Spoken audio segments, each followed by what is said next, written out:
ಜನವರಿ month ಸ್ವಲ್ಪನೂ ಚೆನ್ನಾಗೇ ಇರಲಿಲ್ಲ. ಸ್ಟಾರ್ಟಿಂಗ್ ಆಫ್ ದ ಇಯರಲ್ಲಿ ಇಟ್ಕೊಂಡಿದ್ದು ಗೋಲ್ಸ್ ಕಡೆ ಇನ್ನೂ 1% ಸಹ ವರ್ಕ್ ಮಾಡೋದಕ್ಕೆ ಸ್ಟಾರ್ಟೇ ಮಾಡಿಲ್ಲ. It was such a bad start to 2026 ಅನ್ನೋರಿಗೆ ಈ video. First thing, breathe, calm down. Same happen with me. ನನಗೂ ಅಷ್ಟೇ ಜನವರಿ ಮಂತ್ ನಾನು ಅಂದ್ಕೊಂಡಂಗೆ ಸ್ವಲ್ಪನೂ ಆಗೇ ಇಲ್ಲ. ಸ್ಟಾರ್ಟಿಂಗಲ್ಲೇ ಐ ಫೆಲ್ ಸಿಕ್, ನನಗೆ ಹುಷಾರಿರಲಿಲ್ಲ and I was not able to focus on things. I was demotivated. Over all January was not a good month to me also.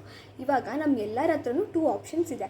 So first option ಏನಂತಂದರೆ, ಅಯ್ಯೋ ಜನವರಿ ಮಂತೇ ಹಿಂಗಾಯ್ತಲ್ಲ, ಇನ್ನು ಮಿಕ್ಕಿರೋ ವರ್ಷ ಇನ್ನು ಹೆಂಗೆ ಕಳೆಯುತ್ತೋ ಅದನ್ನೇ ರಿಗ್ರೆಟ್ ಮಾಡಿಕೊಂಡು ಮತ್ತೆ let's wait for 2027 will be our year ಅಂತ ನಮಗೆ ನಾವೇ ಫೇಕಾಗಿ ಸಮಾಧಾನ ಮಾಡ್ಕೊಳ್ಳೋದು. ಅಥವಾ ಸೆಕೆಂಡ್ ಆಪ್ಷನ್ ಏನಪ್ಪ ಅಂತಂದರೆ, it's okay, starting of the year ಚೆನ್ನಾಗಾಗಲಿಲ್ಲ ಅಲ್ವಾ, ಅಟ್ಲೀಸ್ಟ್ ಎಂಡಿಂಗ್ ಆದರೂ ಚೆನ್ನಾಗಿ ಮಾಡ್ಕೊಳ್ಳೋಣ, because we still have time. ಜನವರಿ ಮಂತ್ ಯಾಕೆ ಚೆನ್ನಾಗಾಗಿಲ್ಲ, ರೀಸನ್ ಏನು, ರೂಟೀನ್ ಪ್ರಾಬ್ಲಮ್ ಇತ್ತಾ, ಅಥವಾ whatever it is, what exactly went wrong, ಇದನ್ನು ಅನಲೈಸ್ ಮಾಡಿ ಅದರಿಂದ ನಾವೇನು ಕಲ್ತ್ವಿ ಆ ಲೆಸನ್ಸ್ನ ಇನ್ನು ಮುಂದಕ್ಕೆ ಕ್ಯಾರಿ ಮಾಡೋಣ. ಸೊ ದಟ್ ನಾವು ಅದೇ ಮಿಸ್ಟೇಕ್ಸ್ನ ಮತ್ತೆ ಈ ವರ್ಷದಲ್ಲಿ ರಿಪೀಟ್ ಮಾಡದೇ ಇರಲಿ ಅಂತ. ಸೊ ಇವೆರಡು ಆಪ್ಷನಲ್ಲಿ let us choose second option and make 2026 one of the best and memorable years of life. We still have time. We can make 2026 one of the best years.